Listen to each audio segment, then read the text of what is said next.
BTTH disciple cashback system. अध्याय 21 असंख्य विषयों का शास्त्र। अनेक विषयों का शास्त्र। अपने हाथ में रखे स्क्रॉल का अध्ययन करते हुए बूहे ने ध्यान से उसे पलटा। यह विषयों को बनाने के लिए समर्पित एक शास्त्र था। ऐसा लग रहा था कि इस गुफा के खजाने का मालिक संभवतः एक विश्व गुरु था। गुरु, आप क्या देख रहे हैं? इस समय ज़ियाओ जियान बूहे के पास पहुंचा, उसके हाथ में रंगीन स्क्रॉल के बारे में उत्सुकता से उसकी ओर मुड़ते हुए बूहे मुस्कुराने से पहले एक पल के लिए झिझका। यह एक शास्त्र है जो विषयों को बनाने का तरीका सिखाता है। एक विश्व शास्त्र। ये सुनकर ज़ियाओ जियान की आंखें चमक उठी और उसने उत्सुकता से बूहे के हाथ में रंगीन स्क्रॉल को देखा। गुरु, क्या मैं इस विश्व शास्त्र को देख सकता हूँ? बूहे ने हल्के से मुस्कुराते हुए रेनबो पॉइजन शास्त्र को ज़ियाओ जियान को सौंप दिया और सहजता से कहा, यह जहर शास्त्र मेरे किसी काम का नहीं है। अगर तुम इसे चाहते हो तो तुम इसे ले सकते हो। धन्यवाद गुरु। ज़ियाओ जियान की आंखें मुस्कुराहट के साथ सिकुड़ गई क्योंकि उसने खुशी खुशी रेनबो पॉइजन शास्त्र को बूहे के हाथ से ले लिया। बूहे बिना कुछ कहे हंस पड़ा। तभी सिस्टम से एक अधिसूचना ध्वनि उसके दिमाग में गूंजी। डिंग, मेजबान ने दूसरे शिष्य ज़ियाओ जियान को इंद्रधनुषी जहर का शास्त्र दिया है। मेजबान को 10,000 गुना फायदा पहुंचाने और असंख्य जहरों का शास्त्र पाने के लिए बधाई। असंख्य विषयों का शास्त्र सिस्टम स्पेस में पहुंचा दिया गया है। कृपया इसे जांचें। होस्ट अपने मन में अधिसूचना सुनकर बूहे क्षण भर के लिए स्तब्ध रह गया और फिर उसकी भौहें थोड़ी सिकुड़ गईं। क्या ये सिस्टम की वापसी तंत्र को भी ट्रिगर कर सकता है? क्या इस इंद्रधनुषी विष शास्त्र को भी उसका अधिकार माना जा सकता है? सच कहूं तो बूहे को विष बनाने में कोई दिलचस्पी नहीं थी। इस बार सिस्टम की वापसी तंत्र को ट्रिगर करना थोड़ा नुकसानदेह लग रहा था। हालांकि परिस्थितियों को देखते हुए बूहे के पास कोई और विकल्प नहीं था। ज़ियाओ जियान को खुशी से इंद्रधनुषी विष शास्त्र को पढ़ते हुए देखकर बूहे ने अपना सिर हिलाया और एक और खजाना खोलने के लिए आगे बढ़ा। जैसे ही बूहे की आवाज धीमी हुई, कसकर बंद पत्थर का डिब्बा धीरे धीरे खुल गया। चैम्बर के भीतर चांदनी के पत्थरों से रोशन बूहे की निगाह में बॉक्स की सामग्री सामने आई। एक और स्क्रॉल। बॉक्स के अंदर रखे एक काले स्क्रॉल को देखकर बूहे की भौहें ऊपर उठ गईं। हाथ बढ़ाकर उसने बॉक्स से काला स्क्रॉल निकाला और ध्यान से उसकी जांच की। आखिरकार उसकी नजर बगल में लिखे छोटे से पाठ पर रुकी। उच्च श्रेणी की गहन उड़ान मार्शल तकनीक, ईगल का पंख। बूहे को एक और संदूक खोलते देख ज़ियाओ जियान तुरंत जिज्ञासा से उसके पास पहुंचा। स्क्रॉल को देखते हुए पूछा, गुरुजी, यह क्या है? बूहे ने हल्की मुस्कान के साथ समझाया, यह एक उड़ान मार्शल तकनीक है। उड़ान मार्शल तकनीक? यह क्या है? पहली बार नाम सुनकर ज़ियाओ जियान उलझन में पड़ गया।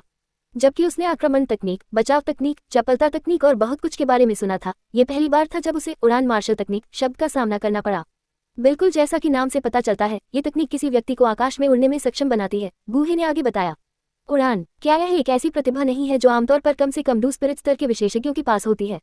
ये सुनकर ज़ियाओ जियान पहले तो हैरान हुआ और फिर पूरी तरह से हैरान हो गया। डूक्यूई महाद्वीप पर जमीन से ऊपर उड़ने के लिए केवल डू स्पिरिट या उच्च स्तर के अभ्यासी ही कम दूरी की उड़ानें भर सकते थे। एक बार जब उनकी ताकत डू किंग या डू सम्राट स्तर तक पहुंच जाती तो वे बाहरी डूक्यूई का उपयोग करके अपने पीछे ऊर्जा पंखों को संघनित कर सकते थे, जिससे वे पृथ्वी की बाधाओं से मुक्त होकर आकाश में उड़ सकते थे। ये तथाकथित उड़ान मार्शल तकनीक काफी रहस्यमय गुप्त कला थी। इसने साधकों को अपनी पीठ के मेरिडियन के भीतर 2 छोटी नसों को फैलाने की अनुमति दी। जब तक ये 2 शिराएं फैली हुई थी, तब तक भले ही साधक की व्यक्तिगत शक्ति डू किंग स्तर तक न पहुंची हो, फिर भी वे अपने पंख जमा कर हवा में उड़ सकते थे। उड़ान एक ऐसा प्रलोभन था जो कई दिलों को झकझोर सकता था।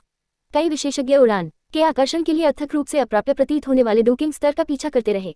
ऐसी परिस्थितियों में उड़ान मार्शल तकनीक जैसे शॉर्टकट का बहुत महत्व था। कैसे हो? क्या तुम्हें ये पसंद है?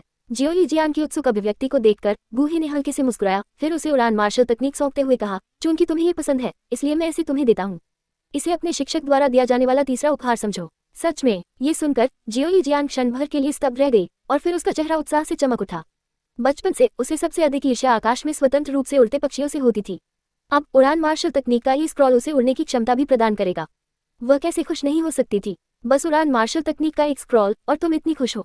ज़ियाओ जियान के उत्साह को देखकर बूहे ने उसके बालों को सहलाया और हंसते हुए कहा, अच्छी तरह से प्रशिक्षण लो और भविष्य में तुम अपने दम पर उड़ने में सक्षम हो जाओगी।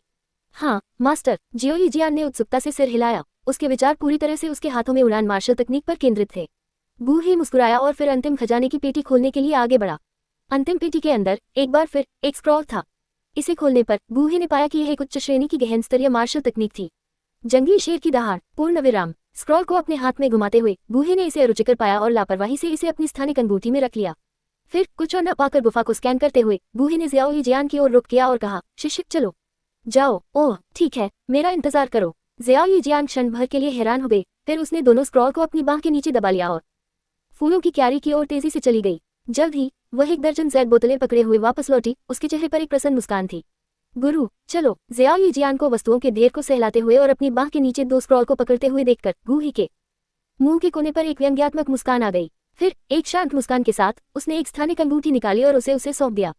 तुम बहुत व्यस्त और अस्त व्यस्त हो। यहाँ इन सभी चीजों को संग्रहित करने के लिए इस अंगूठी का उपयोग करें। यह एक स्थानिक अंगूठी है। बूही के हाथ में अंगूठी देखकर जियोई जियान की आंखें चमक उठी और उसने उत्साह से उससे अंगूठी ले ली। डूक्यूई महाद्वीप पर एक स्थानिक अंगूठी एक मूल्यवान वस्तु थी। यहाँ तक कि कई ग्रैंड मास्टर स्तर के व्यक्तियों के पास भी यह नहीं हो सकता है। वाह, इतना विशाल इंटीरियर! जियोई जियान की चेतना स्थानिक अंगूठी में प्रवेश करती है और वह आश्चर्य में चिल्लाती है। बूही ने उसे जो स्थानिक अंगूठी दी थी वह स्वाभाविक रूप से साधारण नहीं थी। वास्तव में एक किमियागर राजा के रूप में अपनी स्थिति को देखते हुए वह साधारण वस्तुओं को नहीं ले जाएगा। फिर एक विचार के साथ जियोई जियान ने अपने पास मौजूद सभी चीजों को स्थानिक अंगूठी में संग्रहित किया। बहुत आकर्षक, ये बहुत मजेदार है। अपने चेहरे पर उत्साहपूर्ण भाव के साथ जियोई जियान ने रिंग के अंदर की वस्तुओं के साथ खेला, उन्हें बाहर निकाला और वापस रखा। उसे यह नया लगा। जियोई जियान को एक बच्चे की तरह आनंद लेते हुए देखकर बूही का मुंह फड़क उठा। उसने बीच में टोका, ठीक है शिष्य, हमें अब जाना चाहिए। ओह, जियोई जियान आखिरकार रुक गई, फिर बूही के पीछे गुफा से बाहर निकल गई। अध्याय 22, क्लाउड मिस्ट संप्रदाय में वापस लौटना। अगले दिन जियोई जियान ने अपना सामान पैक करने के बाद बूही उसे लेकर किंगशान टाउन से निकल गया। किंगशान टाउन से बाहर निकलते हुए जियोई जियान ने अपनी आंखों में अनिच्छा के भाव के साथ शहर की ओर देखा। आखिरकार उसने वहां कई साल बिताए थे और अचानक चले जाना स्वीकार करना थोड़ा मुश्किल था। शिष्य, चलो, अगर तुम जाने का साहस नहीं कर सकते तो तुम भविष्य में कभी भी वापस आ सकते हो। जियोई जियान के चेहरे पर अनिच्छा देखकर बूही ने उसके बालों को सहलाया और उसे एक मुस्कान के साथ सांत्वना दी। ठीक है। बूही के शब्दों को सुनकर जियोई जियान ने धीरे से सिर हिलाया और फिर बूही के पीछे पीछे पास की घोड़ागाड़ी में बैठ गई। किंगशान टाउन से क्लाउड मिस्ट संप्रदाय की दूरी इतनी थी कि भले ही बूही अब डू सम्राट के दायरे में घुस गया था, फिर भी उसे उड़ान में 2 दिन और 2 रातें लग जाती। हालांकि यह इस धारणा के तहत था कि बूही अकेले उड़ रहा था, बिना किसी बाधा के। लेकिन अब जियोई जियान के साथ वह संभवतः उसे 2 दिन और 2 रात उड़ाने के लिए बाध्य नहीं कर सकता था। इसलिए बूही ने शाही राजधानी में एक उड़ान परिवहन दल ले जाने की योजना बनाई। इस समय बूही के सबसे नजदीकी प्रमुख शहर जियामा साम्राज्य के पूर्वी प्रांत का एक बड़ा शहर था। पैमाने के मामले में यह हुतान शहर से भी अधिक शानदार था। समग्र शक्ति के संदर्भ में ब्लैकरॉक सिटी नामक ये शहर जियामा साम्राज्य के सभी प्रमुख शहरों में शीर्ष स्थान पर था। इस यात्रा पर बूही का प्राथमिक लक्ष्य सबसे पहले ब्लैकरॉक सिटी पहुंचना था, क्योंकि साम्राज्य द्वारा केवल ऐसे बड़े शहरों को नागरिक उड़ान परिवहन दलों से सुसज्जित किया गया था। उड़ान परिवहन दल को शाही राजधानी तक पहुंचने में लगभग 3 दिन लगेंगे। घोड़ा गाड़ी पर चढ़ने के बाद बूही सीधी गाड़ी में चढ़ गया। एक बूढ़ा आदमी गाड़ी को ब्लैकरॉक सिटी की ओर ले गया। हालांकि किंगशान टाउन ब्लैकरॉक सिटी के सबसे नजदीक था, फिर भी गाड़ी को क्षितिज पर ब्लैकरॉक सिटी की विशाल छवि को देखने में दोपहर का अधिकांश समय लग गया। गाड़ी पर खड़े होकर बूही ने डूबते सूरज से जगमगाते विशाल शहर को देखा, जिसमें एक हल्की लाल चमक थी। उसने राहत की सांस ली। जैसे ही गाड़ी पास आई, बूही ने देखा कि शहर की विशाल दीवारें पूरी तरह से व्यवस्थित काली चट्टानों से बनी थी। गाड़ी चला रहे बूढ़े व्यक्ति ने उसे बताया कि इन दीवारों ने एक बार 2 डू सम्राट स्तर के विशेषज्ञों के संयुक्त हमले को बिना किसी नुकसान के झेला था। इससे पता चलता है कि उनकी रक्षात्मक क्षमताएं कितनी मजबूत थीं। शहर के गेट पर टोल का भुगतान करने के बाद गाड़ी को शहर में प्रवेश करने की अनुमति दी गई। आसानी से प्रवेश करें और शहर की दीवारों के भीतर एक मन मार्ग से गुजरें। एक पल बाद दृश्य अचानक खुल गया और लोगों की हलचल भरी आवाजें उनकी इंद्रियों पर हावी हो गईं, जिससे जियोई जियान का सिर अप्रत्याशित रूप से धड़कने लगा। शिक्षक, क्या हम ब्लैकरॉक सिटी में पहुंच गए हैं? अपने सामने विशाल शहर को देखते हुए जियोई जियान की आंखें जिज्ञासा से चमक उठी। यह उसका पहली बार था जब वह किंगशान टाउन से निकलकर इतने बड़े शहर में आई थी। हाँ, बूही ने मुस्कुराया और सिर हिलाया, फिर कहा, चलो गाड़ी से उतरते हैं। ठीक है। जियोई जियान ने अपनी खूबसूरत आंखों में उत्साह के साथ शहर के परिवेश को देखा। बाद में बूही ने उनके मार्ग के बारे में पूछताछ की और उत्साहित जियोई जियान को शहर के केंद्रीय स्थान की ओर ले गए, जहां उड़ान परिवहन तैनात था। कुछ अपरिचित सड़कों से गुजरते हुए और रास्ते में दिशा निर्देश पूछते हुए वे आखिरकार एक विशाल चौक पर पहुंचे, जहां उड़ान परिवहन तैनात था। विशाल चौक पर मोटे पंखों वाले पक्षी के नाम से जाने जाने वाले कई बड़े उड़ने वाले पक्षी जानवर बैठे थे। इन जीवों को जादुई जानवर नहीं माना जाता था, वे उड़ने वाले पक्षियों की असली प्रजाति थे। उनके स्वभाव कोमल थे और मनुष्य उन्हें आसानी से वश में कर लेते थे। हालांकि उनकी सीमित संख्या के कारण केवल साम्राज्य के पास ही ऐसे उड़ने वाले परिवहन दल की स्थापना करने के संसाधन थे। हालांकि ये मोटे पंखों वाले पक्षी कुछ अन्य जादुई उड़ने वाले जीवों की गति से मेल नहीं खा सकते थे, लेकिन उनमें असाधारण सहन शक्ति थी। भरपेट भोजन के बाद वे लगभग 4 से 5 दिनों तक स्थिर रूप से उड़ सकते थे। इसके अतिरिक्त उनकी वहन क्षमता प्रभावशाली थी। एक वयस्क मोटे पंखों वाला पक्षी लंबी उड़ानों के लिए आसानी से अपने वजन से 5 से 6 गुना अधिक भार उठा सकता था। साम्राज्य में युद्ध के समय इन मोटे पंखों वाले पक्षियों को युद्ध समाप्त होने तक शाही सेना द्वारा जबरन जब्त कर लिया जाता था। इसलिए उनमें से कई ने युद्ध की क्रूरता का अनुभव किया था। चौक में प्रवेश करते ही शोरगुल ने जियोई जियान के कानों पर बाढ़ की तरह हमला किया, जिससे उसके कान एक पल के लिए बजने लगे, फिर वह चुप हो गई। धीरे धीरे उसे होश आया। शिक्षक, यहाँ बहुत शोर है। जियोई जियान ने अपनी सुंदर भौहें सिकुड़ी। स्पष्ट रूप से उसे हलचल भरे माहौल से कोई लगाव नहीं था। धैर्य रखो, सब जल्द ही ठीक हो जाएगा, बूही ने मुस्कुराते हुए उसे आश्वस्त किया। फिर बूही ने भीड़ भरे चौक की ओर देखा कि प्रत्येक मोटे पंख वाले पक्षियों के पास लंबी कतारें लगी हुई थी। उसने पक्षियों पर चढ़ने के लिए इस्तेमाल की जाने वाली लकड़ी की सीढ़ी के पास वर्दी में किसी को टिकट लेते हुए भी देखा। कुछ देर तक आश्चर्य से इस दृश्य को देखते हुए बूही ने कड़वी मुस्कान के साथ अपना सिर हिलाया। गू ही की हैसियत के साथ उसे जियामा साम्राज्य के भीतर जादुई उड़ने वाले जीवों की सवारी करने के लिए लाइन में खड़े होने या टिकट खरीदने की जरूरत नहीं थी। वह इन मोटे पंख वाले पक्षियों पर सवारी करने का विकल्प भी चुन सकता था और उनके पीछे के ऑपरेटर उसे अपनी पूरी क्षमता से खुश करने की कोशिश करेंगे। चूंकि गूही को खुद पर ध्यान आकर्षित करना पसंद नहीं था, इसलिए उसने तुरंत कीमियागर की पोशाक पहन ली जिसे वह दूसरे दर्जे के कीमियागर के रूप में पहनता था। उसने उसे अपने ऊपर लपेट लिया और फिर जियाओ यीजियान को कतार से बाहर ले गया, सीधे विशाल उड़ने वाले पक्षी के पास चला गया। उड़ने वाले परिवहन पक्षियों के प्रबंधक ने उनका गर्मजोशी से स्वागत किया। अपने सामने विशाल उड़ने वाले जानवर को देखते हुए जियाओ यीजियान को अचानक अपने पालतू जानवर लिटिल ब्लू का ख्याल आया। यह एक प्रथम श्रेणी का ब्लू ईगल था। किंगशान टाउन छोड़ते हुए जियाओ यीजियान अपने पालतू जानवर से अलग होने का साहस नहीं कर सकी। लिटिल ब्लू, मेरा इंतजार करो। जब मैं और मजबूत हो जाऊंगी तो मैं किंगशान टाउन आऊंगी और तुम्हें वापस लाऊंगी, जियाओ यीजियान ने खुद से कहा। गूहे और जियाओ यीजियान के उड़ने वाले प्राणी पर सवार होने के कुछ ही समय बाद गूहे ने महसूस किया कि उड़ने वाले जानवर के बड़े पंख धीरे धीरे उनके नीचे फड़फड़ाने लगे। हवा की गुणधर्म वाली ऊर्जा की धाराएं उसके शरीर के नीचे घूम रही थी, जिससे उसका विशाल रूप आकाश में ऊपर उठ रहा था। जानवरों को वश में करने वाले के आदेश से निर्देशित एक तीखी और मधुर चीख के साथ उड़ने वाला प्राणी आकाश में चढ़ गया और साम्राज्य की राजधानी की ओर तेजी से उड़ान भरने लगा। अपने कमरे में खिड़की के पास बैठे गूहे ने बाहर से गुजरते हुए धुंधले बादलों को देखा। दूर से शब्द हवाई जहाज अचानक उभरने के साथ ही उसके दिमाग में यादें उभर आईं। अप्रत्याशित रूप से इस दूसरी दुनिया में भी वह हवाई जहाज पर उड़ने की भावना का अनुभव कर सकता था। गुरु, हमें राजधानी शहर तक पहुंचने में कितना समय लगेगा? जियाओ यीजियान ने बाहर के नजारे को देखते हुए प्रत्याशा के साथ पूछा। लगभग 3 दिन, गूहे ने सहजता से उत्तर दिया। यदि आप ऊब गए हैं तो अभ्यास करने का अवसर लें। गूहे ने ठहाका लगाया। फिर एक विचार के साथ गूहे ने स्कारलेट सरपेंट कॉल्ड्रॉन निकाला। जियाओ यीजियान उत्सुक था। शिक्षक, क्या आप गोलियों को परिष्कृत करने जा रहे हैं? आप डू प्रैक्टिशनर रैंक तक पहुंचने वाले हैं। चूंकि हमारे पास समय है, इसलिए मैं आपके लिए क्यूई गैदरिंग पाउडर को परिष्कृत करूंगा। गूहे मुस्कुराया। अध्याय 23, डू प्रैक्टिशनर। जियाओ यीजियान की साधना डू शिष्य के 9वें चरण तक पहुंच गई थी। जब तक कोई व्यक्ति अपने शरीर के भीतर डूक्यू चक्रवात को संघनित करता है, तब तक वह एक सच्चा डू प्रैक्टिशनर बन सकता है। हालांकि डूक्यू चक्रवात को संघनित करने में विफलता की दर काफी अधिक थी। विफलता के बाद व्यक्ति का 9वां चरण डूक्यू 8वां चरण में वापस चला जाएगा। दुर्भाग्यशाली व्यक्तियों को सफल होने से पहले इसे 10 बार से अधिक संघनित करने की आवश्यकता हो सकती है, जिससे कीमती प्रशिक्षण समय बर्बाद होता है और उनकी प्रगति में बाधा आती है। क्यू गैदरिंग पाउडर का उद्देश्य 9वें चरण के लिए डूक्यू चक्रवात को संघनित करने में 100% सफलता सुनिश्चित करना था। डूक्यू प्रैक्टिशनर, ये सुनिश्चित करने के लिए कि जियाओ यीजियान 100% सफलता प्राप्त कर सके, गूहे ने उसके लिए क्यू गैदरिंग पाउडर तैयार करने का फैसला किया। Q gathering powder. गूहे के शब्द सुनकर जियाओ यीजियान की खूबसूरत आंखें चमक उठी। उसे छठी रैंक के कीमियागर के रूप में गूहे की यादें विरासत में मिली थी, इसलिए उसने स्वाभाविक रूप से इस गोली को पहचान लिया। ये चौथी श्रेणी की गोली थी, जिसे बनाना चौथी रैंक के कीमियागर के लिए भी एक चुनौती थी। बिना पूछे ही उसकी शिक्षिका स्वेच्छा से उसके लिए इसे बना रही थी। ये सोचते हुए जियाओ यीजियान ने गूहे को क्यूई गैदरिंग पाउडर बनाते हुए देखा। वह संतुष्ट महसूस कर रही थी। छठी रैंक के कीमियागर शिक्षक का होना अद्भुत था। शिक्षक, आपकी देखभाल के साथ मैं आपको निराश नहीं करूंगा। जियाओ यीजियान ने दवा बनाने में गूहे द्वारा उठाए गए हर कदम और हर हरकत पर ध्यान दिया। उसने गूहे की कीमिया तकनीक को अपने दिमाग में यादों के साथ जोड़ दिया। 9वीं रैंक के कीमियागर की यादों को विरासत में लेने और डू सम्राट के दायरे में प्रवेश करने के बाद उसकी आत्मा की शक्ति में बहुत सुधार हुआ था। इस समय गूहे 7वीं कक्षा की गोलियों को परिष्कृत करने में सक्षम थी। गूहे के लिए सिर्फ क्यूई गैदरिंग पाउडर ही एक केक का टुकड़ा था। 1 घंटे बाद एक अंगूठी के आकार की हल्के बैंगनी रंग की चमकदार गोली जो एक सूक्ष्म चमक उत्सर्जित करती थी, कड़ाही में घूमती हुई उनके सामने आई। क्या ये सफल है? कड़ाही में गोली को देखते हुए जियाओ यीजियान की आंखें उत्साह से चमक उठी। ये पहली बार था जब उसने कीमिया प्रक्रिया को करीब से देखा था। तो इस तरह से गोलियों को परिष्कृत किया जाता है। गूहे की कुशल हरकतों को देखकर और उन्हें उसके कीमिया ज्ञान के साथ जोड़कर जियाओ यीजियान जिज्ञासा की लहर महसूस करने से खुद को रोक नहीं सका। जैसे ही गोली ने आकार लिया, खिड़की से एक हल्की हरी औषधीय खुशबू बाहर आई, जिससे ऊर्जा की एक हल्की लहर पैदा हुई। यहाँ तक कि उड़ने वाले जानवरों की पीठ पर भी कीमियागर मौजूद थे। इस हरी औषधीय खुशबू को महसूस करते हुए उड़ने वाले जानवरों पर कुछ लोग आश्चर्यचकित हो गए और बहती खुशबू को देखने के लिए बाहर भागे।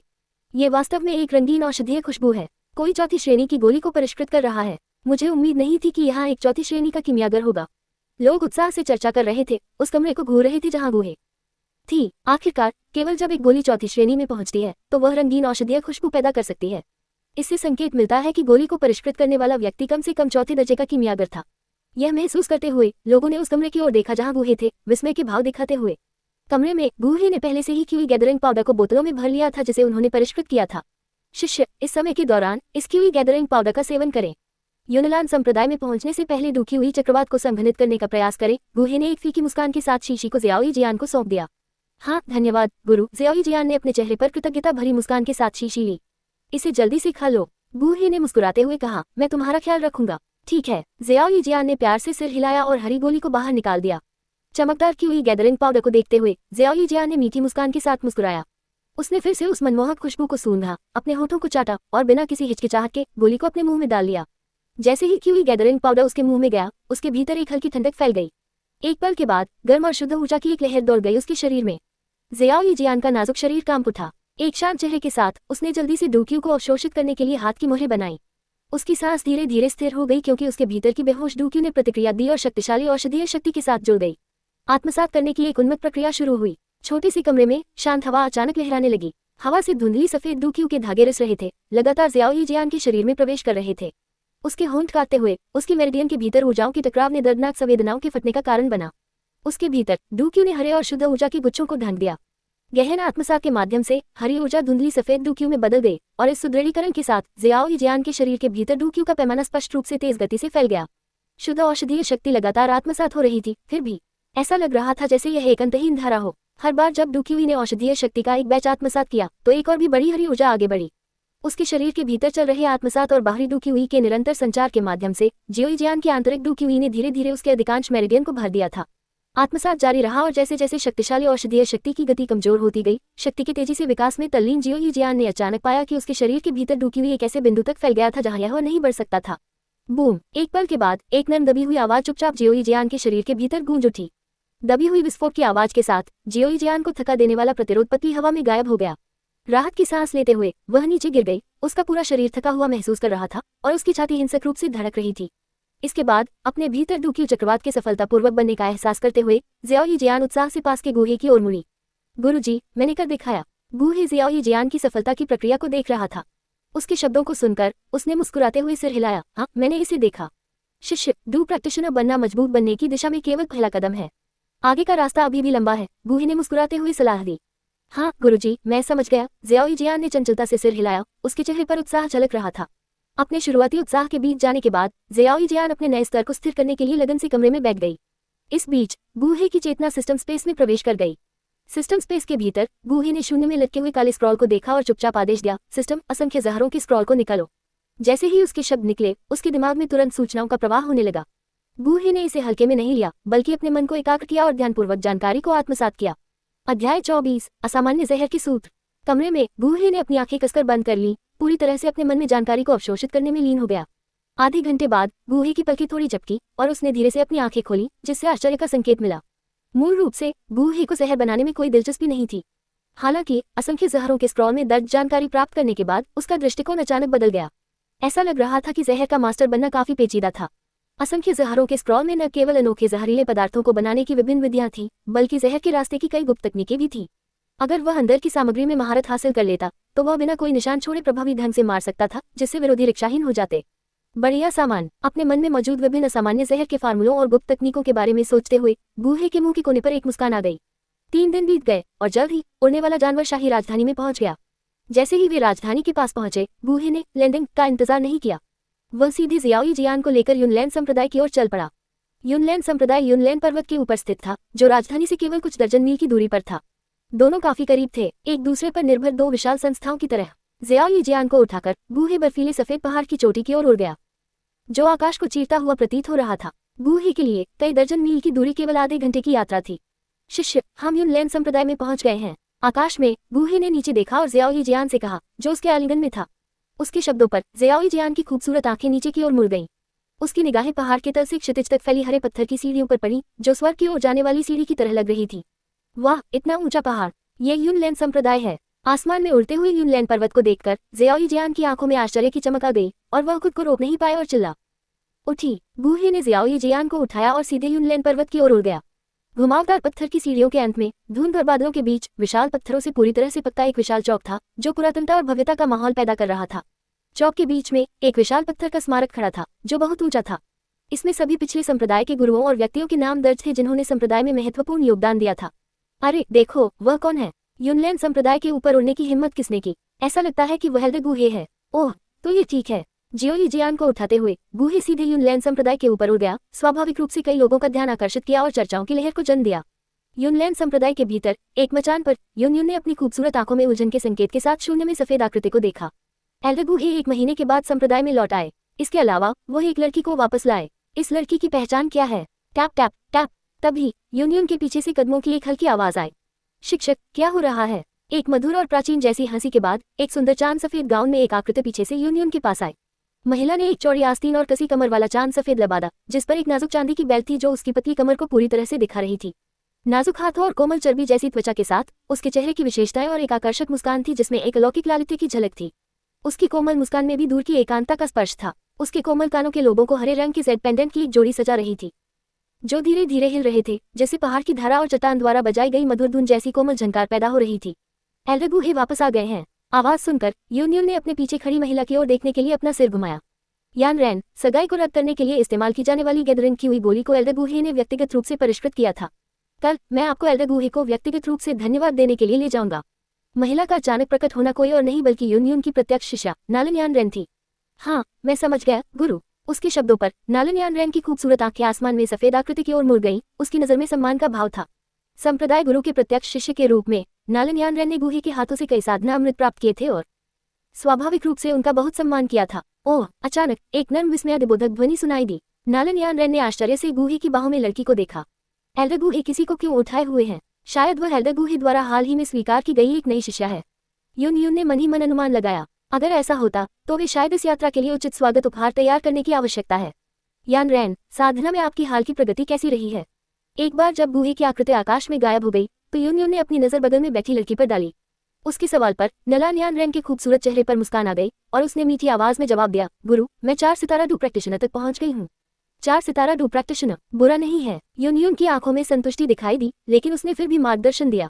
चूंकि आपने यूनलैंड संप्रदाय के जूनियर संप्रदाय गुरु के रूप में ज़ियाओ यान के साथ 3 साल का समझौता किया है, इसलिए अब से 3 साल बाद होने वाली लड़ाई में आपको सिर्फ जीतना है और हारना नहीं है। जैसे ही उसने बात की, यूनियन का स्वर थोड़ा गंभीर हो गया। ये सुनकर नालन यान रैन के तेजस्वी चेहरे पर दृढ़ संकल्प झलक उठा। गुरु, आप निश्चिंत रहिए। 3 साल बाद होने वाले युद्ध में मैं, आपकी शिष्या, निश्चित रूप से यूनलैंड संप्रदाय की प्रतिष्ठा को धूमिल नहीं करूंगी। लड़की की आवाज दृढ़ थी, आत्मविश्वास से भरी हुई थी, क्योंकि वह उस युवक की असाधारण प्रतिभा के बारे में सोच रही थी जिससे उसकी सगाई नहीं हुई थी। ज़ियाओ यान, 3 साल बाद मैं तुम्हें स्वेच्छा से हार स्वीकार करवा दूंगी। यान रैन, निश्चिंत रहिए। बस अपनी साधना पर ध्यान दीजिए और आपको संसाधनों के बारे में चिंता करने की जरूरत नहीं है। मैं आपके लिए सब कुछ तैयार कर दूंगी। यूनियन ने अपनी आत्मविश्वासी शिष्या को देखा। उसके सुंदर चेहरे पर एक संतुष्ट मुस्कान थी। हाँ, नालन यान रैन ने सिर हिलाया। यूनलैंड संप्रदाय की जूनियर संप्रदाय गुरु के रूप में उसके पास साधना संसाधनों की कभी कमी नहीं रही। यहीं पर मैं रहती हूँ। यूनलैंड पर्वत की गहराई में गूहे ने ज़ियाओ यान को उठाया और अपने आंगन में रुक गया। गुरु, क्या मैं अब से यही रहूंगी? ज़ियाओ यान ने अपने सामने परिष्कृत और शांत आंगन को देखा। उसकी आंखों में उत्साह चमक रहा था।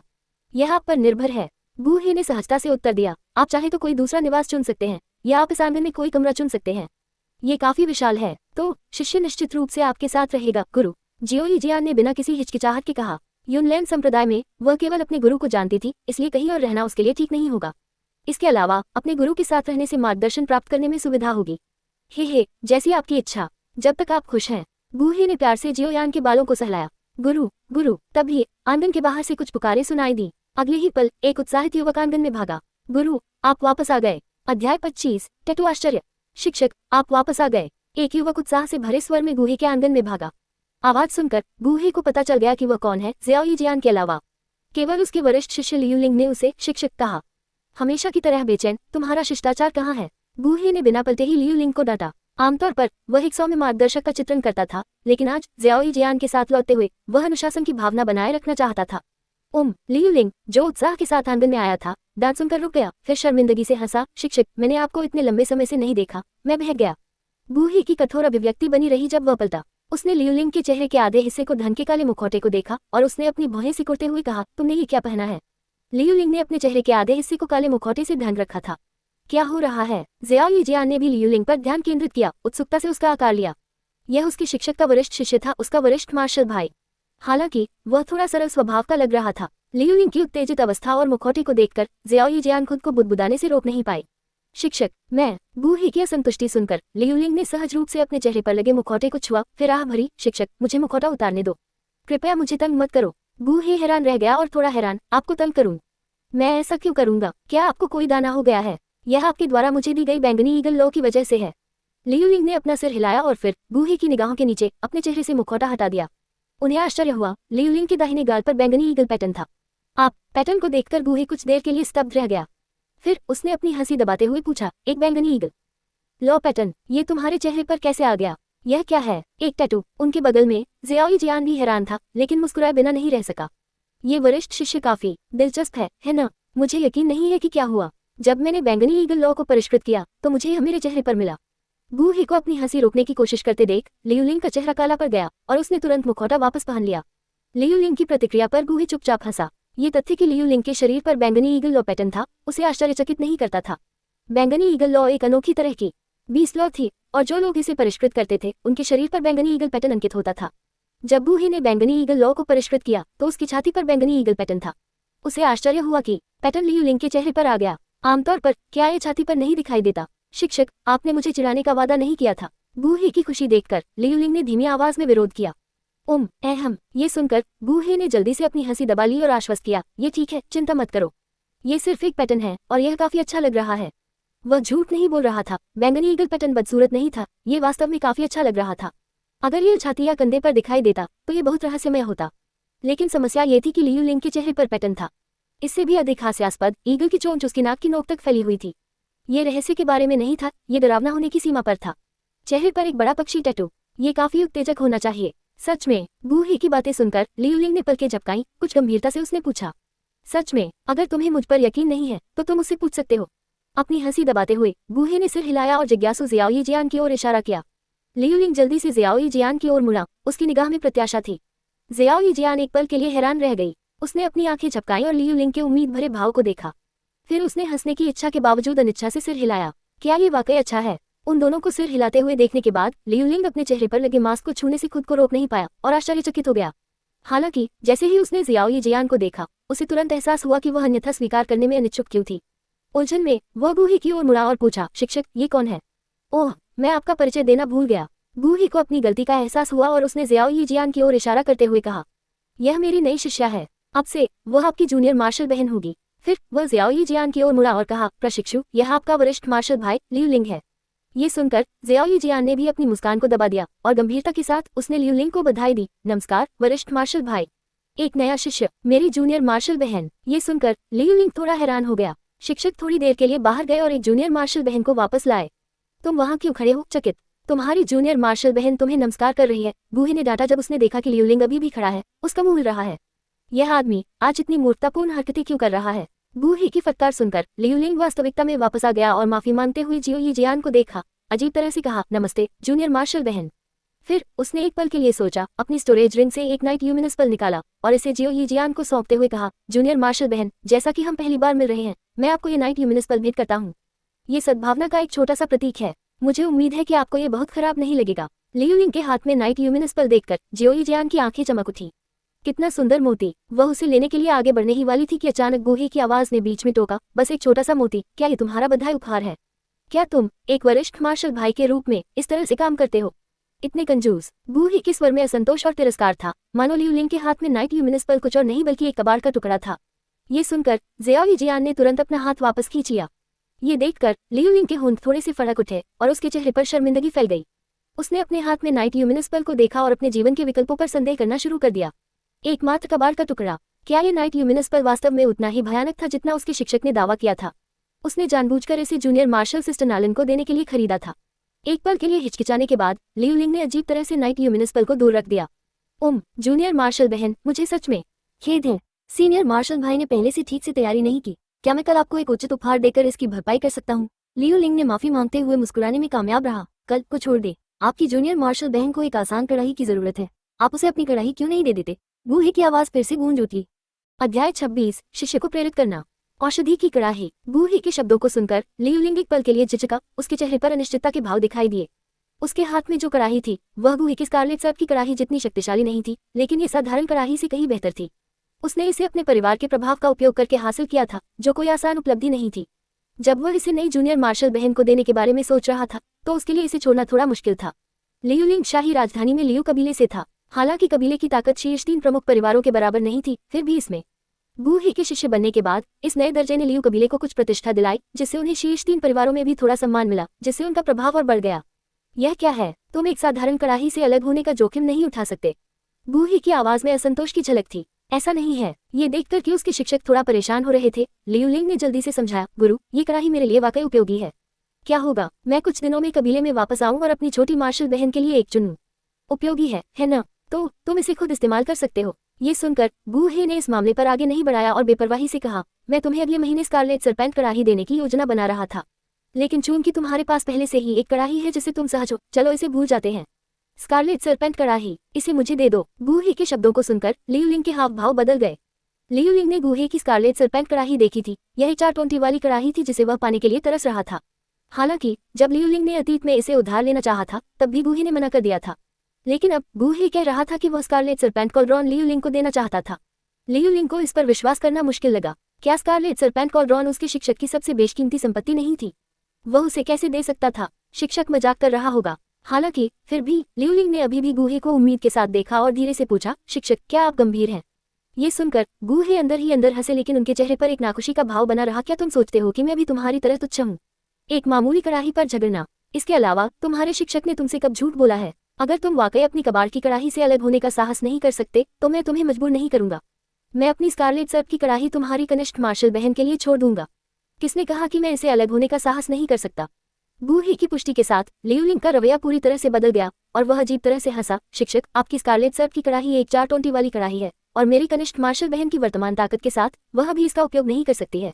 मैं इसे उसके लिए स्वीकार करूंगा। बोलने के बाद लियूलिंग ने तुरंत अपनी भंडारण अंगूठी से एक हरे रंग की कड़ाही निकाली और जेओ यीजियान को देखकर मुस्कुराया। कनिष्ठ मार्शल बहन, इस कड़ाही को ग्रीनवुड कड़ाही कहा जाता है। यह निश्चित रूप से एक खजाना है। मैं इसे आपको शुभकामना उपहार के रूप में भेंट करूंगा। इसका अच्छे से ख्याल रखना। जेओ यीजियान ने लियूलिंग के तेजी से बदलते हाव भावों को देखा, कुछ पल के लिए प्रतिक्रिया करने में असमर्थ। उसने असमंजस में अपनी आंखें झपकाईं और गूहे की ओर देखा।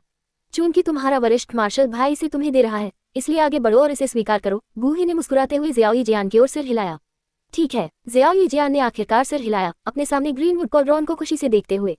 छठी कक्षा के कीमियागर के रूप में गूहे की विरासत को स्वीकार करने के बाद से जेओ यीजियान व्यक्तिगत रूप से गोलियों को परिष्कृत करना चाहती थी। हालांकि वह एक कड़ाही की कमी के कारण ऐसा करने में असमर्थ थी। अब हाथ में ग्रीनवुड कॉलरॉन के साथ उसकी इच्छा आखिरकार पूरी हो गई। उसने खुशी से कड़ाही को छुआ और फिर उसे अपनी स्थानिक अंगूठी में रख दिया। इन सब के बाद जेओ यीजियान को एहसास हुआ कि वह कुछ भूल गई थी। वह लियूलिंग की ओर मुड़ी और धीरे से कहा, धन्यवाद वरिष्ठ मार्शल भाई। इसका जिक्र मत करो जूनियर मार्शल बहन, ये सिर्फ एक कड़ाही है। लियूलिंग ने बेपरवाही से अपना हाथ हिलाया। उसका रवैया पहले के विपरीत था। अगर भविष्य में तुम्हें कुछ समझ में न आए तो बेझिझक मेरे पास आओ, मैं मदद करके बहुत खुश होऊंगा। जेओ यीजियान ने सिर हिलाया और मुस्कुराया, धन्यवाद सीनियर मार्शल भाई। किनारे पर गूहे ने सुना और कुछ हद तक अवाक महसूस किया। जेओ यीजियान ने पहले ही अपनी छठी कक्षा की कीमियागर विरासत को स्वीकार कर लिया था। कीमिया ज्ञान के मामले में वह लियूलिंग से आगे निकलने में सक्षम थी, और फिर भी लियूलिंग अभी भी उसका मार्गदर्शन करने की पेशकश कर रहा था। शिक्षक, आप देखिए, मैंने अपनी कड़ाही पहले ही जूनियर मार्शल बहन को दे दी है। तो लगभग ग्रीनवुड कड़ाही देने के बाद लियूलिंग ने गूहे के वादे के बारे में सोचा और प्रत्याशा के साथ उसकी ओर देखा। क्या मैंने नहीं कहा था कि मैं इसे अगले महीने तुम्हें दे दूंगा? गूहे ने भौहें उठाई। तुम इतनी जल्दी में क्यों हो? क्या तुम्हें अपने शिक्षक की बातों पर भरोसा नहीं है? गूहे ने लियूलिंग को खजाना दिए हुए 1 महीने से भी कम समय बीता था। अब स्कारलेट सरपेंट कॉलरॉन भेजने से सिस्टम की वापसी प्रणाली चालू नहीं होगी। हालांकि 1 महीना बहुत दूर नहीं था, बस कुछ दिन बचे थे। मैं हिम्मत नहीं कर सकता शिक्षक। लियूलिंग ने जल्दी से अपना सिर नीचे कर लिया, यह महसूस करते हुए कि उसने बहुत जल्दी पूछकर हद पार कर दी थी। उसे अभी भी गूहे के शब्दों पर बहुत भरोसा था। आखिरकार गूहे ने पहले भी उसे अपनी सबसे प्रिय बैंगनी ईगल लॉ और 7वीं कक्षा की आत्मा साधना तकनीक सिखाई थी। क्या वह वास्तव में एकमात्र स्कारलेट सरपेंट कॉलरॉन के बारे में चिंतित होगा? शिक्षक, आप थोड़े समय के लिए ही गए हैं, मैं इतने कम समय में कैसे सफलता प्राप्त कर सकता हूँ? गूहे की असंतुष्टि सुनकर लियूलिंग ने थोड़े दुखी स्वर में उत्तर दिया, यह क्या है? क्या तुम अब मेरी अवहेलना कर रहे हो? गूहे ने लियूलिंग को एक सख्त नजर से देखा और फिर आगे कहा, ये सौदा है। यदि तुम 10 दिनों के भीतर 6 सितारा डू प्रैक्टिशनर बन जाते हो तो न केवल मैं तुम्हें स्कारलेट सरपेंट कॉलरॉन प्रदान करूंगा, बल्कि मैं तुम्हें पिछली बार की तरह तकनीकों के एक और प्रसारण का अवसर भी दूंगा। ये कैसा रहेगा? हालांकि गूहे अपने शिष्यों के लिए हर महीने तकनीकों का संचरण करता था, लेकिन उसे उम्मीद थी कि वे उस पर बहुत ज्यादा निर्भर नहीं होंगे। इसलिए उसने उन्हें प्रेरित करने के लिए ऐसे तरीकों का इस्तेमाल किया। इस विचार को ध्यान में रखते हुए गूहे ने आह भरी। वह अपने शिष्यों को प्रेरित करने के लिए तकनीकों के संचरण का उपयोग करने में सक्षम एकमात्र व्यक्ति था। इसके अलावा कोई दूसरा रास्ता नहीं था। साधना का उच्च स्तर उपयोगी था। ये सुनकर लियूलिंग की आंखें अविश्वास में चौड़ी हो गई और उसने गूहे को देखा। गुरु, क्या आप गंभीर हैं? गूहे ने मुस्कुराते हुए सिर हिलाया। जब तक आप मेरी कही गई बातों को पूरा करते हैं तब तक ये सच है। बहुत अच्छा, मैं निश्चित रूप से 10 दिनों के भीतर सफलता प्राप्त करूंगा। लियूलिंग की अभिव्यक्ति तुरंत अत्यधिक प्रेरित हो गई जब उसने तकनीकों के पिछले संचरण के दौरान सफलता प्राप्त करने की रोमांचक अनुभूति के बारे में सोचा। किनारे पर जेओ यीजियान ने उनकी बातचीत सुनी और पिछले संचरण के दौरान अपनी सफलता की यादें, तकनीकों की बातें उसके दिमाग में भर गईं। साधना में ऊपर उठने का एहसास वाकई अद्भुत था। जूनियर शिष्य, यही बात तुम पर भी लागू होती है। जब तक तुम उस समय के भीतर 2 सितारा डू प्रैक्टिशनर बन सकते हो, मैं तुम्हें तकनीकों के एक और संचरण से पुरस्कृत करूंगा। गूही ने जियोई जियान से वादा किया क्योंकि उसने उसकी आंखों में ईर्ष्या देखी। गुरु, तुम सच में अद्भुत हो। जियोई जियान की आंखें चमक उठी और उसने और भी कठिन अभ्यास करने का संकल्प लिया। गूही के वादों ने तुरंत उसके दोनों शिष्यों में उनकी भावी साधना के प्रति प्रेरणा की लहर जगा दी। आखिरकार तकनीकों के एक और संचरण का प्रलोभन इतना बड़ा था कि उसका विरोध करना मुश्किल था। अध्याय 27, सम्राट की सर्वोच्च गोली। ठीक है, अब और चर्चा करने की जरूरत नहीं है, अपनी साधना पर ध्यान केंद्रित करो। गूही ने युनशान के चेहरे पर उत्साहपूर्ण भाव देखा, अपना हाथ हिलाया और सख्ती से कहा, याद रखो, साधना करते समय अपनी कीमिया साधना में भी ढिलाई मत बरतो। शिष्य आज्ञा का पालन करता है। लियू लिंग ने प्रसन्नतापूर्वक उत्तर दिया और उत्साह के साथ प्रांगण से बाहर निकल गया। उसने पहले ही बंद दरवाजे की साधना में प्रवेश करने और वापस लौटने पर 6 सितारा डू साधक तक पहुंचने का प्रयास करने का मन बना लिया था। उसने तब तक बाहर न आने की कसम खाई जब तक उसे सफलता नहीं मिल जाती। तुम जिद्दी बदमाश हो, तुम वाकई हर अवसर का फायदा उठाते हो। गूही ने असहाय होकर अपना सिर हिलाया, फिर अपने बगल में जूनियर शिष्य जियाओई जियान को देखा और धीरे से कहा, अच्छी लड़की, चूंकि तुम्हें ये प्रांगण पसंद है, इसलिए आगे बढ़ो और अपने लिए एक कमरा चुनो। इस जगह पर बहुत सारे खाली कमरे हैं। ठीक है, जियोई जियान ने जवाब में सिर हिलाया। उसकी खूबसूरत आंखें आंगन को स्कैन कर रही थी और उसके चेहरे पर खुशी की मुस्कान दिखाई दी। तुम जाओ, अपने समय का सदुपयोग खेती करने में करो और मेरी प्रतिष्ठा को धूमिल मत करो। गूही ने हल्के से कहा और फिर अपने कमरे की ओर चल दिया। सिस्टम विशेषता पैनल की जांच करें। जैसे ही गूही ने ये सोचा, अचानक उसकी आंखों के सामने एक प्रकाश स्क्रीन दिखाई दी। Opening square bracket. होस्ट गूहे, उम्र 30, कीमियागर रैंक 7वीं कक्षा, कीमियागर साधना 1 स्टार डू सम्राट। तकनीक पर्पल सन फॉर्मूला, मध्यवर्ती पृथ्वी स्तर, आत्मा साधना तकनीक, डार्क सोल तकनीक 7वीं कक्षा। आत्मा साधना तकनीक, आत्मा भक्षण तकनीक सम्राट स्तर। कौशल फ्लेम पाम तकनीक उच्च स्तरीय गहन स्तर, फायर ईगल क्लो तकनीक उच्च स्तरीय गहन स्तर, जहर शास्त्र। दिव्य कला ज्ञानोदय 0 प्रक्षेपण। काया 7 अपचा उत्तम गोली दिल। अन्य डूसेंट अनुभव card 9 in low crimson snake cauldron. Closing square bracket. अपने सामने विशेषता पैनल को देखते हुए गूही गहरी सोच में पड़ गया। वह इस दुनिया में केवल 1 महीने से भी कम समय के लिए था, फिर भी वह एकमात्र 3 सितारा डू राजा से 1 सितारा डू सम्राट में बदल गया था। उसकी ताकत में एक जबरदस्त बदलाव आया था। इसके अलावा उसकी कीमियागर रैंक 6ठी कक्षा के कीमियागर से 7वीं कक्षा के कीमियागर तक बढ़ गई थी।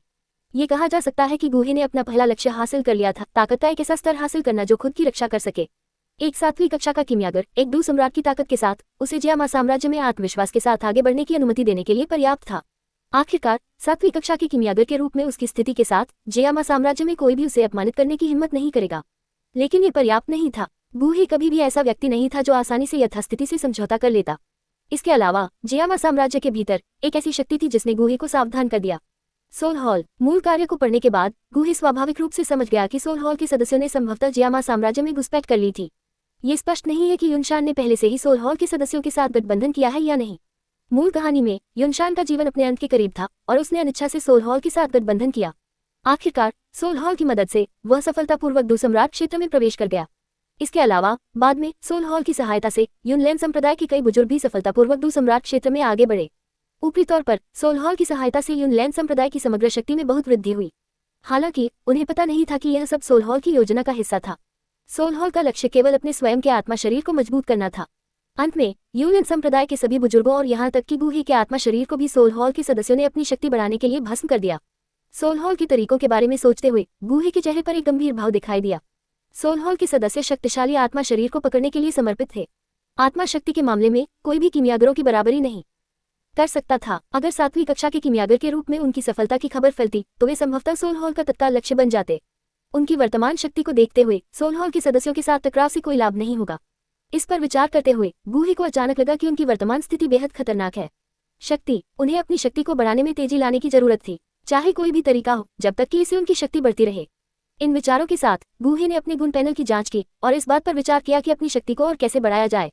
सबसे अच्छी विधि में स्वाभाविक रूप से शिष्यों की भर्ती करना और विलक्षण प्रतिभाओं की तलाश करना शामिल था। हालांकि सिस्टम की आवश्यकताओं को पूरा करने वाली विलक्षण प्रतिभाओं को खोजना आसान नहीं था। उनके वर्तमान 2 शिष्य अभी सिस्टम की वापसी तंत्र को सक्रिय करने में असमर्थ थे, इसलिए उनकी ताकत को बढ़ाने के लिए वैकल्पिक तरीकों की खोज करनी पड़ी। गूही ने किंग लिन को भर्ती करने के लिए टेगरे रेगिस्तान की यात्रा करने पर विचार किया था, जिसके पास triple green snake flower pupils थे। फिर भी समस्या यात्रा की दूरी में थी। इसके अलावा टेगरे रेगिस्तान में जल्दबाजी में जाने से मेडुसा का सामना हो सकता था। मूल कार्य में यह इस अवधि के दौरान था कि मेडुसा ने ग्रीन लॉर्ड स्कोर फ्लेम ले लिया था। इस समय स्टोन डेजर्ट सिटी में जाने से रानी मेडुसा से सीधी मुठभेड़ हो सकती है। रानी मेडुसा 9 सितारा डू सम्राट अस्तित्व थी। गूही की ताकत को देखते हुए सीधी टकराव का परिणाम है बोडोन के भाग्य के समान हो सकता है। इस प्रकार जब तक उसके पास पूर्ण आत्म संरक्षण शक्ति नहीं थी तब तक गुहे टैगरे रेगिस्तान की यात्रा लापरवाही से नहीं करेगा। लंबे समय तक विचार करने के बाद गुहे ने आखिरकार अपनी ताकत बढ़ाने का एक तरीका सोचा। वह तरीका कीमिया था। गुहे को 9वीं श्रेणी के कीमियागर का ज्ञान विरासत में मिला था और उसके दिमाग में अनगिनत सूत्र संग्रहित थे। उनमें से कई अमृत थे जो डू सम्राट क्षेत्र के लिए उपयुक्त थे। जल्द ही गुहे ने एक विशिष्ट अमृत का चयन किया। ये सम्राट सर्वोच्च अमृत था। सम्राट सर्वोच्च अमृत एक 6ठी श्रेणी का अमृत था। जब एक डू सम्राट क्षेत्र विशेषज्ञ द्वारा सेवन किया जाता है तो यह असाधारण प्रभावों के साथ सीधे उनके क्षेत्र को 1 से 2 स्तरों तक बढ़ा सकता है। हालांकि प्रत्येक व्यक्ति अपने जीवनकाल में केवल एक सम्राट सर्वोच्च अमृत का सेवन कर सकता है। अमृत के प्रभावों के बारे में सोचते हुए गुहे की आंखों में एक दृढ़ निश्चयी चमक चमक उठी। ये वही है। हालांकि कुछ ही समय बाद गुहे हैरान हो गया। सम्राट सर्वोच्च अमृत को परिष्कृत करने के लिए आवश्यक सामग्री भी बेहद कीमती थी। कम समय में उन सभी को इकट्ठा करना मुश्किल हो सकता है। अधिक शिष्यों की भर्ती की तुलना में सामग्री की खोज करना समय की बर्बादी होगी। ऐसा लगता है कि मुझे कल यूनलैंड संप्रदाय का दौरा करना होगा। गुहे ने चिंतन के एक पल के बाद फैसला किया। जल्द ही रात हो गई। आकाश की ओर देखते हुए गुहे ने इस पर और अधिक ध्यान नहीं दिया। वह मुड़ा, बिस्तर पर बैठ गया और साधना शुरू कर दी। गुहे से दूर नहीं, एक परिष्कृत कमरे में ज़ियाओई जियान बिस्तर पर झुकी हुई थी, ध्यान से अपने हाथों में एक स्क्रॉल का अध्ययन कर रही थी। ये गुफा में खजाने के भंडार से प्राप्त असंख्य जहर स्क्रॉल था। स्क्रॉल का अध्ययन करते हुए ज़ियाओई जियान के नाजुक चेहरे पर जिज्ञासा भर गई। हालांकि उसका बचपन का सपना एक कीमियागर बनना था, किसी कारण से वह जहर कलाओं में काफी दिलचस्पी रखती थी और असाधारण प्रतिभा दिखाती थी। किंगशान टाउन में कई सालों से ऐसे भाड़े के सैनिक थे जो ज़ियाओई जियान पर नजर रखते थे, उम्मीद करते थे कि वे उसे अपना बना लेंगे। लेकिन खुद को सिखाए गए जहरों को गढ़कर ज़ियाओई जियान हमेशा उनकी चालों का सामना करने में कामयाब रही और खतरे को सौभाग्य में बदल दिया। बिस्तर पर ज़ियाओई जियान ने ध्यान से स्क्रॉल को पलटा, गहराई से तल्लीन। भयानक जहर शरीर, ये किस तरह का संविधान है? स्क्रॉल के अंतिम भाग में एक विवरण ने ज़ियाओई जियान का ध्यान आकर्षित किया। दुखद जहर शरीर के निचले पेट पर एक धुंधली 7 रंग की छिपी हुई रेखा होती है। ये रेखा शरीर के अंदर जहर की सांद्रता के साथ साथ बढ़ती है। एक बार जब 7 रंग की रेखा हृदय की स्थिति तक फैल जाती है तो ये भयानक जहर शरीर का चरम क्षण होता है। साथ ही मालिक को असंख्य जहरों के क्षरण से असहनीय दर्द का अनुभव होगा। इस बिंदु पर पहुंचने पर ज़ियाओई जियान का रंग बदल गया। उसने सहज ही अपने पेट के निचले हिस्से को छुआ और उसका चेहरा धीरे धीरे पीला पड़ने लगा। अध्याय 28, जहर की गोली संघनित करने की तकनीक। अगली सुबह, गुरुजी, नाश्ते का समय हो गया है। एक मधुर आवाज सुनाई दी और गुहे ने धीरे से अपनी आंखें खोली, अपनी साधना को विराम दिया। ये लड़की इतनी जल्दी उठ गई और नाश्ता भी तैयार कर दिया। इसे शिष्य के रूप में लेना सार्थक था। गुहे के मुंह के कोने पर एक मुस्कान दिखाई दी जब वह बिस्तर से उठा और दरवाजा खोला। चरमराहट, दरवाजा खुला जिसमें एक छोटा सिर दिखाई दिया जिसके हाथ में खाने का कंटेनर था। गुरुजी, मैंने दलिया बनाया है, एक कटोरा ले। ज़ियाओई जियान मीठी मुस्कान के साथ अंदर आई। अच्छा शिष्य, क्या वह कल रात ठीक से सोई नहीं? उसके चेहरे पर काले घेरे क्यों हैं? गुहे ने ज़ियाओई जियान के चेहरे पर नजर डाली और हल्की हंसी के साथ पूछा। उसके शब्दों पर ज़ियाओई जियान के हाव भाव थोड़े बदल गए, लेकिन उसने जल्दी से अपनी मुस्कान वापस पा ली और कहा, शिष्य बहुत उत्साहित थी और कुछ देर तक सो नहीं पाए। इसमें उत्साहित होने की क्या बात है? गुहे ने अपना सिर हिलाया। वे दोनों अपना दलिया खाने के लिए बैठ गए, लेकिन गुहे ने देखा कि ज़ियाओई जियान विचलित लग रही थी, विचारों में खोई हुई थी। इस लड़की के दिमाग में कुछ चल रहा होगा। अचानक गुहे को शोकपूर्ण विष शरीर शास्त्र का ख्याल आया। वह शायद जानती है कि उसके पास शोकपूर्ण विष शरीर है और वह इसके बारे में चिंतित है। ज़ियाओई जियान की आंखों में चिंता के संकेत देखकर गुहे समझ गया। हालांकि उसने तुरंत इस ओर ध्यान नहीं दिया और बिना किसी जल्दबाजी के अपना दलिया खाना जारी रखा। शिष्य, जल्दी से अपना दलिया खा लो, अगर यह ठंडा हो गया तो इसका स्वाद अच्छा नहीं लगेगा। गुहे ने ज़ियाओई जियान से आग्रह किया। हाँ गुरु। ज़ियाओई जियान अपने विचारों से बाहर निकली, मुस्कुराने की कोशिश की और अपनी निराशा को छिपाया। थोड़ी देर बाद उन्होंने अपना दलिया खा लिया और ज़ियाओई जियान कटोरे साफ करने के लिए उठ गई। रुको छोटी लड़की, उन्हें अभी एक तरफ रख दो, तुम्हारे शिक्षक को तुमसे कुछ चर्चा करनी है। गुहे ने अपना मुंह पोंछा और अचानक बोल पड़ा। गुहे की बातें सुनकर ज़ियाओई जियान के चेहरे पर थोड़ा सा बदलाव आया, उसकी आंखों में घबराहट की झलक दिखाई दी। उसने धीरे से जवाब दिया, हाँ टीचर, क्या तुम्हारे मन में कुछ चल रहा है? क्या तुम इसे अपने शिक्षक के साथ साझा करना चाहोगी? गुहे की आवाज कोमल थी। शिक्षक, मैं। ये सुनकर ज़ियाओई जियान ने गुहे की ओर देखा, बोलने में संघर्ष कर रही थी। ऐसा लगता है कि तुम पहले से ही जानती हो। उसके हाव भाव देखकर गुहे को अपने अनुमान पर और अधिक यकीन हो गया। उसने अपना सिर हिलाया और कहा, यह सिर्फ एक भयानक जहर शरीर है, डरने की कोई जरूरत नहीं है। शिक्षक, तुम पहले से ही जानती हो। जैसे ही गुहे ने अपने दिल में छिपा रहस्य बताया, ज़ियाओई जियान ने गुहे की ओर देखते हुए आश्चर्य से अपनी आंखें चौड़ी कर ली। हाँ, गुहे ने धीरे से सिर हिलाया, उसका स्वर शांत था। चिंता मत करो, जो करना है करो, मैं आपके निर्णयों में हस्तक्षेप नहीं करूंगी। लेकिन अगर मैं विषैले जहर के शरीर को सक्रिय करूं तो क्या मैं अभी भी आपके साथ रह सकती हूँ गुरु? ज़ियाओई जियान ने अपनी चिंताएं धीरे से व्यक्त की। उसने पहले से ही 7 रंग के जहर के शास्त्र में विषैले जहर के शरीर का वर्णन पढ़ा था, इसलिए वह स्वाभाविक रूप से इसे सक्रिय करने के परिणामों को समझती थी। अगर उसने वास्तव में विषैले जहर के शरीर को सक्रिय किया तो वह एक बहिष्कृत व्यक्ति बन सकती है जिसे हर कोई त्याग देगा। उस समय क्या वह अपने गुरु के साथ यूनलैंड संप्रदाय में रह पाएगी? उसे इससे भी ज्यादा डर था कि उसका गुरु उसे संप्रदाय से निकाल सकता है। क्यों नहीं, गूही ने हंसते हुए कहा, जब मैंने आपको अपना शिष्य स्वीकार किया तो मुझे आपके विषैले जहर के शरीर के बारे में पहले से ही पता था। अगर मैंने आपको अपना शिष्य बनाने की हिम्मत की तो मेरे पास स्वाभाविक रूप से एक समाधान है। गूही ने आत्मविश्वास से कहा। सच में? ज़ियाओ यीजियान की आंखें उसके शब्दों पर तुरंत चमक उठी, उसका चेहरा खुशी से भर गया। आश्चर्य, मैंने तुमसे कभी झूठ कब बोला है? गूही ने शांत भाव से भौहें उठाई। नहीं, गुरु ने मुझसे कभी झूठ नहीं बोला। अपने विशैले शरीर के लिए समाधान देखकर ज़ियाओ यीजियान की आंतरिक चिंता गायब हो गई और उसका जीवंत और हंसमुख व्यवहार वापस आ गया। हे, यहाँ आओ, तुम्हारा गुरु तुम्हें अभी समाधान सिखाएगा। गूही ने मुस्कुराते हुए ज़ियाओ यीजियान को पास आने का इशारा किया। हाँ, ये सुनकर ज़ियाओ यीजियान उत्सुकता से भरकर गूही के सामने आ खड़ा हुआ। फिर गूही ने दिव्य प्रकाश तकनीक का उपयोग किया, ज़ियाओ यीजियान के माथे पर उंगली रखी। एक पल में ज़ियाओ यीजियान ने अपने दिमाग में जानकारी का एक उछाल महसूस किया। लापरवाह होने की हिम्मत न करते हुए ज़ियाओ यीजियान ने अपना सारा ध्यान इस जानकारी को प्राप्त करने पर केंद्रित कर दिया। एक पल के बाद गू ने अपनी उंगली वापस खींची और संचरण तकनीक को रोक दिया। उसने अभी अभी ज़ियाओ यीजियान को जो जानकारी प्रेषित की थी वह असंख्य विषशास्त्र में दर्ज एक गुप्त तकनीक थी। इसे विषभक्षण और अमृत संघनित करने की तकनीक कहा जाता था। ये तकनीक मूल कहानी में याओ लाओ द्वारा वर्णित विषगोली तकनीक से कुछ हद तक मिलती जुलती थी।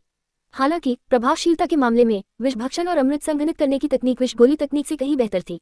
गूही ने अनुमान लगाया कि असंख्य विषशास्त्र संभवतः एक विष गुरु द्वारा लिखा गया था जिसके पास शोकपूर्ण विष शरीर था, क्योंकि विषभक्षण और अमृत संघनित करने की तकनीक विशेष रूप से शोकपूर्ण विष शरीर के लिए तैयार की गई थी। ये तकनीक शोकपूर्ण विष शरीर को सक्रिय करने से होने वाली सभी कमियों को पूरी तरह से हल कर सकती है। विषभक्षण और अमृत संघनित करने की इस तकनीक को विकसित करने के बाद कोई भी व्यक्ति अपनी इच्छानुसार अपने शरीर के भीतर शक्तिशाली विषाक्त पदार्थों को नियंत्रित कर सकता है, जिससे संपर्क में आने पर भी दूसरों को नुकसान नहीं पहुंचता। थोड़ी देर बाद ज़ियाओ यीजियान ने अपने दिमाग में जानकारी को अवशोषित कर लिया और धीरे धीरे अपनी आंखें खोली। विषभक्षण और अमृत संघनित करने की तकनीक, सोचना कि इस दुनिया में इतनी गहरी गुप्त तकनीक मौजूद है, ऐसा लगता है जैसे इसे खास तौर पर मेरे लिए बनाया गया हो। अपने मन में चल रही बातों को याद करते हुए ज़ियाओ यीजियान की आंखें विस्मय से भर गईं। अपने मन में चल रही बातों को याद करते हुए ज़ियाओ यीजियान की आंखें विस्मय से भर गईं। विषैले संघनित करने वाली गोली की तकनीक के साथ उसे अब विषैले विष शरीर को सक्रिय करने के नुकसानों के बारे में चिंता करने की जरूरत नहीं थी। इसके अलावा वह अन्य विष गुरुओं की तरह अजीबोगरीब निगाहों को झेले बिना एक सामान्य व्यक्ति की तरह रह सकती थी। अब कोई चिंता नहीं है ना? गूही ने ज़ियाओ यीजियान के चेहरे पर चमकती मुस्कान को देखते हुए एक प्रसन्न स्वर में कहा। हाँ शिक्षक, धन्यवाद, ज़ियाओ यीजियान ने ईमानदारी से गहराई से भावुक होकर कहा। इस क्षण में वह बेहद भाग्यशाली महसूस कर रही थी कि भाग्य ने उसे उसके शिक्षक के पास पहुंचा दिया था। अन्यथा अगर उसने भविष्य में विपत्ति विष शरीर को सक्रिय किया होता तो उसे नहीं पता होता कि दुनिया का सामना कैसे करना है। हाँ, भविष्य में साधना पर ध्यान केंद्रित करो। विषैला विष शरीर स्वर्ग से एक उपहार है, दबाव महसूस मत करो। तुम जानते हो दूसरे लोग इसे रखने के लिए तुमसे ईर्ष्या करते हैं। गूही ने हल्के से मुस्कुराया और चिढ़ाया। गूही के शब्द मजाक नहीं थे। विषैले विष शरीर वाले लोग लंबे समय तक की हुई साधना की आवश्यकता के बिना मजबूत हो सकते हैं, उन्हें केवल जहरीली गोलियां खाने की जरूरत थी। उनका विषैला विष शरीर एक रहस्यमय विधि के माध्यम से विष की शक्ति को स्वचालित रूप से एक अद्वितीय विषैले की हुई में बदल देगा। विषाक्तता जितनी अधिक मजबूत होगी उनकी ताकत के लिए लाभ उतना ही अधिक होगा। कौन ऐसे संविधान से ईर्ष्या नहीं करेगा जो उन्हें केवल जहर की गोलियां खाने से मजबूत बनने की अनुमति देता है? उल्लेख नहीं करने के लिए वर्तमान ज़ियाओ यीजियान ने पहले ही सीख लिया था कि विषैले विष शरीर की कमियों को कैसे दूर किया जाए। अब से वह मजबूत बनने के लिए स्वतंत्र रूप से जहर की गोलियां खा सकती है। इस बारे में सोचते हुए गूही को थोड़ी ईर्ष्या महसूस हुई। हाँ, इस समय गूही की अभिव्यक्ति बदल गई और उसकी आत्मा की शक्ति तुरंत फैल गई और फिर जल्दी से पीछे हट गई। यून क्यों आए हैं? और नालन यानरान के साथ? ठीक है, ये सही है, मुझे भी उससे कुछ बात करनी है। अध्याय 29। क्या गुरु और गुरुवंकल में बहुत अंतर है? समुदाय के भीतर एक मंडप में कई व्यक्ति एक दूसरे के सामने बैठे थे। समुदाय के गुरु की अप्रत्याशित यात्रा। क्या मैं उद्देश्य पूछ सकता हूँ? गूही ने अपने सामने यून को एक परिष्कृत भाव से देखा। यून के बगल में सफेद पोशाक में एक लड़की बैठी थी, नालन यानरान। अपने सामने परिष्कृत और सुंदर गूही को देखते हुए यून पिछले कीमिया सत्र के दौरान मोहक दृश्य को याद किए बिना नहीं रह सकी। उसका दिल थोड़ा हिल गया, लेकिन उसके चेहरे पर एक शांत मुस्कान थी। बड़े गूही, इस बार हमारी यात्रा का मुख्य कारण यानरान के लिए आभार व्यक्त करना है। बोलने के बाद यून ने उसके बगल में नालन यानरान से फुसफुसाते हुए कहा, यानरान, इस टूटी हुई सगाई के बारे में बड़े गूही ने व्यक्तिगत रूप से आपके लिए गैदरिन की हुई गोली बनाई है। आपको ये भावना याद रखनी चाहिए। यून के शब्दों को सुनकर नालन यानरान जल्दी से उठ खड़ा हुआ, गूही को थोड़ा झुकाया और सम्मानपूर्वक कहा, धन्यवाद एल्डर गूही। अत्यधिक शिष्टाचार की कोई आवश्यकता नहीं है। गूही ने धीरे से सिर हिलाया, उसकी मुस्कान सहज थी। मैंने अपनी आंखों से यानरान को संप्रदाय में प्रवेश करते देखा। स्वाभाविक रूप से मैं उसके मामलों में निष्क्रिय रूप से खड़ा नहीं रह सकता।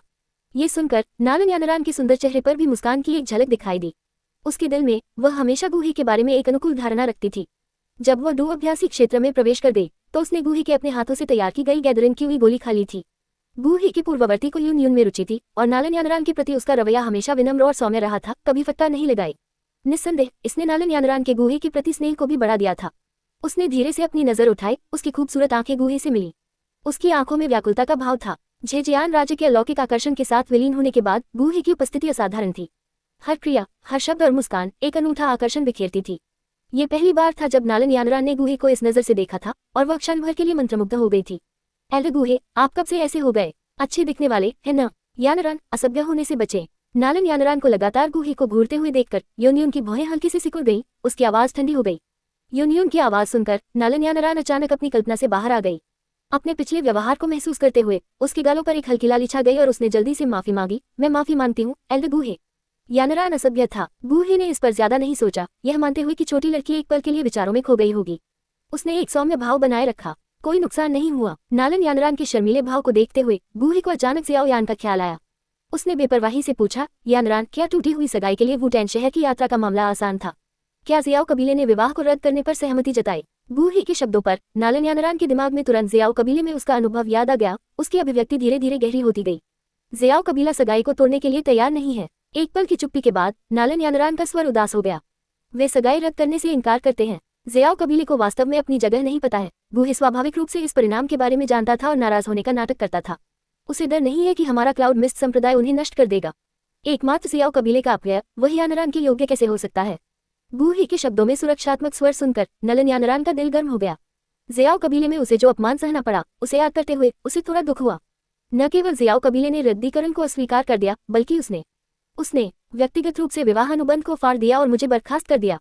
क्या जियाओ कबीले ने यानरान को बर्खास्त करने की हिम्मत की? ये सुनकर गुहे और भी अधिक क्रोधित लग रहा था। उसके चेहरे पर एक काला भाव दिखाई दे रहा था। मेरी राय में जियाओ कबीले के पास जियामा साम्राज्य में रहने का कोई कारण नहीं है। बड़े गुहे, कृपया आवेगपूर्ण तरीके से कार्य न करें। गुहे की बातें सुनकर यूनियन के हाव भाव बदल गए। उसे डर था कि गुहे सीधे जियाओ कबीले को खत्म करने के लिए कार्रवाई करेगा। अगर ऐसा हुआ तो क्लाउड मिस्ट संप्रदाय ने इतने सालों में जो प्रतिष्ठा अर्जित की थी वह बर्बाद हो जाएगी। हालांकि ये देखते हुए कि गुहे भी अपने शिष्य की रक्षा करने की कोशिश कर रहा था, यूनियन को कोई नाराजगी महसूस नहीं हुई। गुहे की ओर उसकी नजर और भी अधिक मिलनसार हो गई। गुहे को जियाओ कबीले को निशाना बनाने से रोकने के लिए यूनियन ने तुरंत नालन यानरान को वह सब कुछ बता दिया जो उसने जियाओ कबीले में अनुभव किया था। तो जब तक यानरान 3 साल के भीतर जियाओ यान को खुले तौर पर और निष्पक्ष रूप से हरा देता है, तब तक की सगाई आधिकारिक रूप से भंग हो जाएगी।